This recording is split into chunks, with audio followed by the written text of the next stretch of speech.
Good morning, everyone. It's, well, kind of getting fall-ish. It's 41 degrees this morning.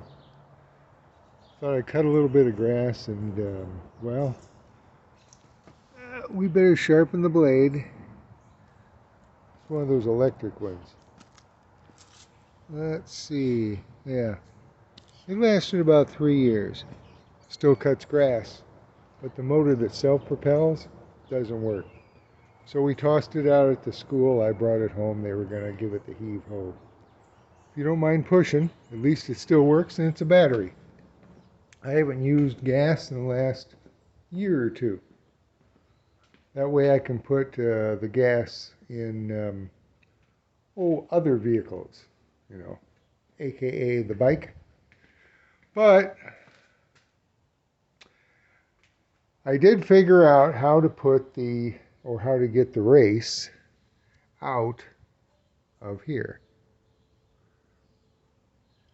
I had a couple of these. As a matter of fact, excuse me, a couple of these. I do tend to keep lots of extra parts. Most of them are just something that is broken. Well, wait a minute. That's for sinks. But most of these things are bits and pieces. That's the only thing I could figure out to emulate that part that you can buy. Now, I just put it together here on these for this. But I take the screw out here. And it actually, first you started off on the little ones. I got them backwards. See the little ones right there? I kind of made it. And the other side. So you start off on the little. You just switch these around.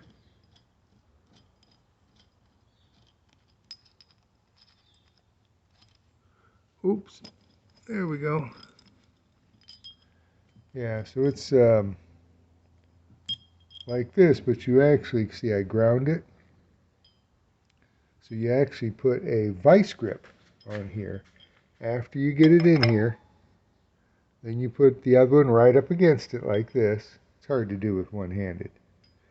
But the vice grip, you pinch it down here. Then from the other side, it's like this. It's always simpler to buy the right tool, but I like a challenge. But then this, from the other side, goes in between there. And it kind of keeps it spread along with the vice grips pinching right here. So, and then you get it started with the small one. And once you get it started moving this way, of course you're tapping from the other side, like if this was the other side. You'd put it in there to right there till you get to that point. It spreads, you tap it out. Heat it up a little bit is, when you heat it up, makes all the world of difference. It's like when I changed tires, I made a bead breaker. And all it really does, where is it? Oh, here it is.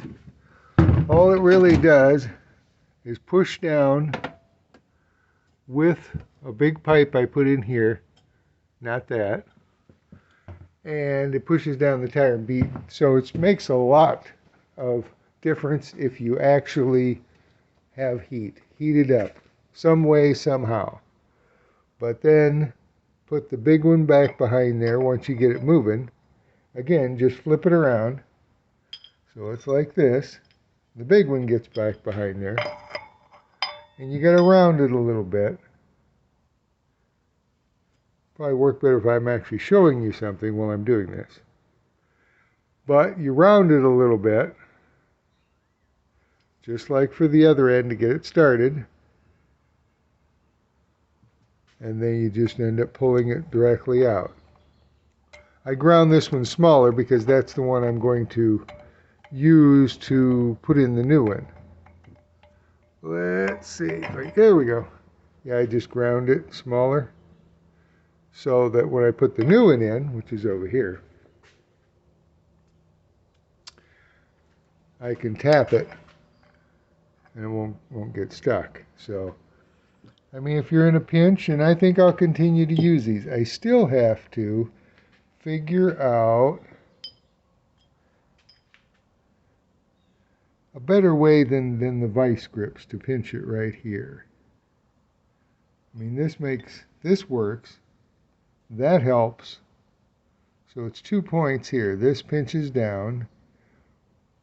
The ones I've seen, they actually are thicker, and they look like tubes.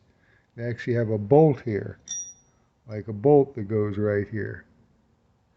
So the bolt spins and then pulls the other one. But I don't think this is thick enough for that. And if I used a thin bolt, this is only probably about 3/8 thick, maybe a little bit more. But for now, it works. I'll be getting my new bearings in there when I get a chance. I mean, I found this in the back room. It's a 20-year-old ME 800, but I mean, it's really good tread. It's not hard as a rock. I've had it on the bike for a while, and it grips, you know. I think it came on a Sportster or something. But the whole rim, I found it just had, the bearings were just bad. I think I threw them away.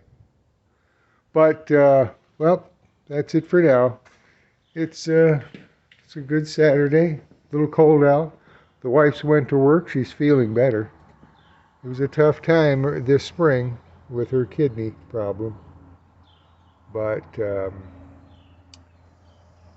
sure glad that, you know, it's tough. You live with someone, married 45 years, and then wham, you know, in the middle of the night something happens, and it's like, I don't know what I was thinking. Think like we'd be married for 1,000 years? I don't know. I just thought, you know, everything was just perfect. So I tell you, live, love, day by day, you know, the best you can. So I'll catch you guys later, and gals later. And oh, I did get a shift lever coming. So that's coming. And I got the parts from England for redoing the speedo plug that was boogered up. And I got some, a friend of mine, Randy, he cut some plexiglass rings. I just have to make them a little smaller to fit in the top. And then I can put these back together. And then I should have, should have a speedo. I mean, it's not the clearest plastic, but I can't cut glass. He couldn't cut glass in a circle. So, well, that's about it for now. Thanks for watching. See you later, Internet.